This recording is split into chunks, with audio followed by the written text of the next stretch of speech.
Hello, sons and daughters of the Most High God.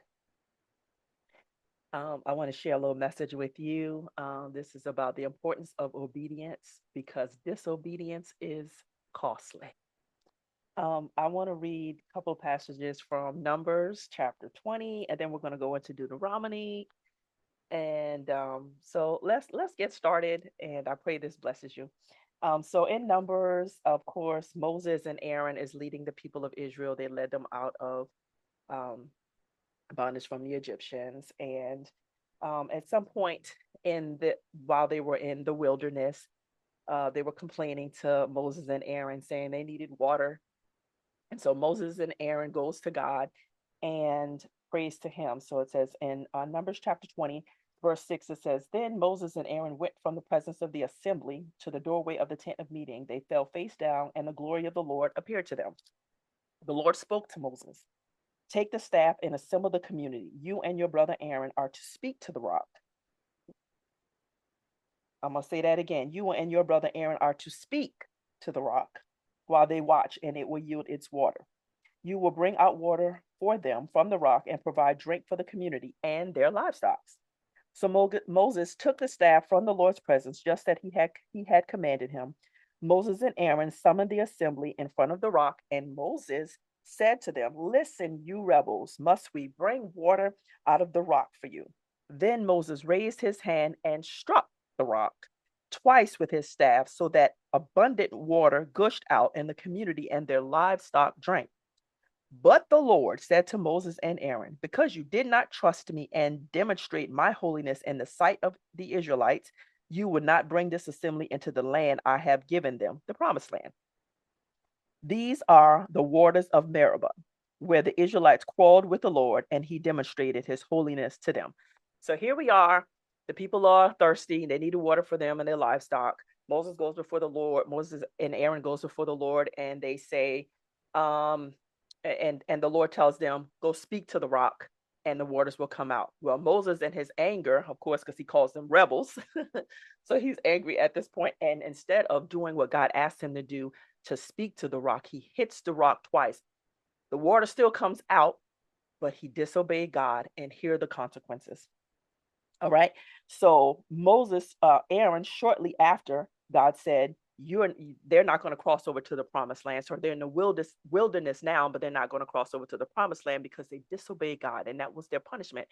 So shortly after, Aaron dies. All right. That's his consequences.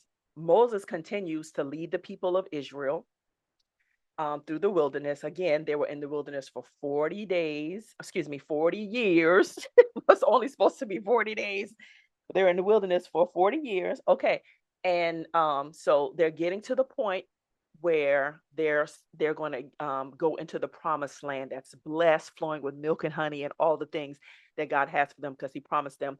But the punishment for Moses' disobedience is that he's not going to get into the promised land. He's only going to be able to see it with his eyes. Okay. So Moses' punishment comes quickly. All right. Excuse me. Aaron's punishment comes quickly. He dies in his um with his ancestors. Okay, then we get to Deuteronomy chapter 3 and verse 26 and 27. He's still talking about what his punishment is. So but the Lord was angry with me um because of you, meaning the people who would not listen to me. The Lord said to me, That's enough. Do not speak to me again about this matter. Go to the top of Pisgah and look to the west, north, south, and east, and see it with your own eyes, for you will not cross the Jordan. But commission Joshua and encourage and strengthen him, for he will cross over ahead of the people and enable them to inherit this land that you will see. Okay, so Moses' punishment, of course, he continues to live and leads the people until the appointed time where it's almost time for them to cross over to the promised land. And then at that point, he commissions Joshua, and Joshua is going to lead the people into the promised land and then continue to lead them. So Moses will only see it. So here's the thing. Sometimes disobedience, the consequence is quick and swift. Other times The consequence may be known to us, but the time has not yet for that. But I want to highlight to you that one thing that was so awesome in the fact that Moses still led the people. He still fulfilled his call. He still, even in the midst, even though he was disobedient, he still continued to serve and lead God's people in the wilderness until it got to the point where the leadership, it was time for the leadership to transfer to Joshua, and then Joshua would take them into the promised land and he would lead them. And so this reminds me of specifically just talking about Moses because he still had time. Moses knew that at an appointed time, when they were about to go into the promised land, of course, I'm not sure whether he knew specifically when God was going to get them into the promised land, but he still shifted and began to obey God as he led the people. And so here's the thing. We may have messed up.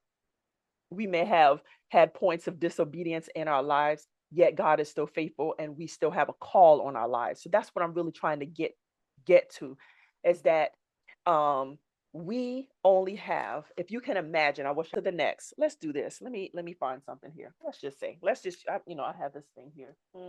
Maybe this will help. I don't know. Okay.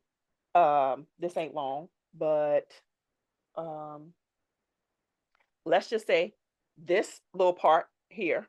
Hey, stay with me, just because what I have. All right. This represents the life that we have here on earth now, and the rest of this will represent all eternity. Okay, so for this point, this is the time that God has given us to live here on earth, and He's given us an assignment, He's given us a purpose that He wants us to fulfill. Yes, in this moment, in between the time that we born and the time that we die, we may be disobedient, and may be consequences for those disobedience, and it may not be death, may not be the consequence, but He still has a call on our life. And so God is still expecting us to do the things that He has called us to do in the window of time that we have been given here on earth.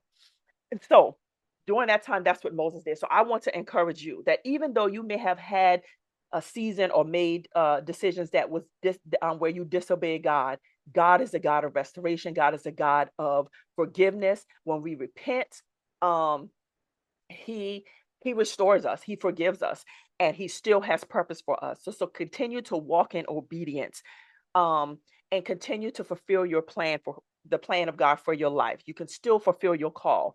Okay. Be instrumental in helping others fulfill their call on their life. So that's mentorship. Okay, who has God called you to? Who has God called you to share the gifts that you have, to share the wisdom that you have, the knowledge that you have in this life? Who can you plant into? Who can you mentor?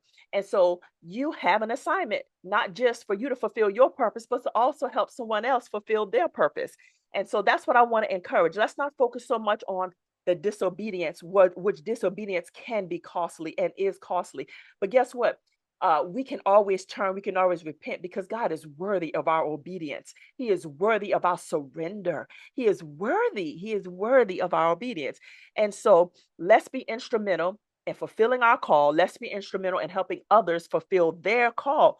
Freely, what you have been given, freely give to others. And so this message is just to encourage you. And I just shared the example of Moses and Aaron and how the consequence came quickly for Aaron. But for Moses, God gave him grace. God gave him time to even continue to lead the people throughout the wilderness and help the people understand who God was, what God expected of them, so they could do what God has called them to do. And then when the time comes, because the time will come, no matter position, no matter role, it's going to be time for somebody else to take it on. Uh, for your children's children, or someone you may be mentoring in business, or someone you may be mentoring in ministry, whatever it is, it's going to be time to transition you from being the person that's doing it to someone else doing it. And so I just want to encourage you in that you walk fully and upright in what God has called you to do. Don't let disobedience hinder you from continuing to press in and doing what God called you to do. Because when you do that, um, when you don't allow disobedience to hinder you from walking in your call, for fulfilling your destiny, for fulfilling your purpose, God gets the glory out of your life. And then you can say at the end of your life, I have done everything that God has called me to do. I have served him. I have given my all. And he can say, well done, that good and faithful servant will enter into my rest, right? And so I just want to encourage you in that. So I've been reading um, through the Old Testament again, but this is one of the things that stood out to me and I wanted to share. And I pray that it blessed you. If you want more context, go begin to read the book of Numbers, book of Deuteronomy. Just kind of get into the Old Testament. It's good. I think I'm in First Kings now, but be blessed because God has so much that He wants. The laborers are few, the harvest is plentiful, but the laborers are few. And he needs those us as laborers to labor in the field of God's kingdom to bring all who belong to him to his kingdom. I pray this blesses you. I love you. Go fulfill your purpose. Go walk out your destiny. Go help someone else fulfill their purpose and walk out their destiny. Much love and blessings from a daughter of the King.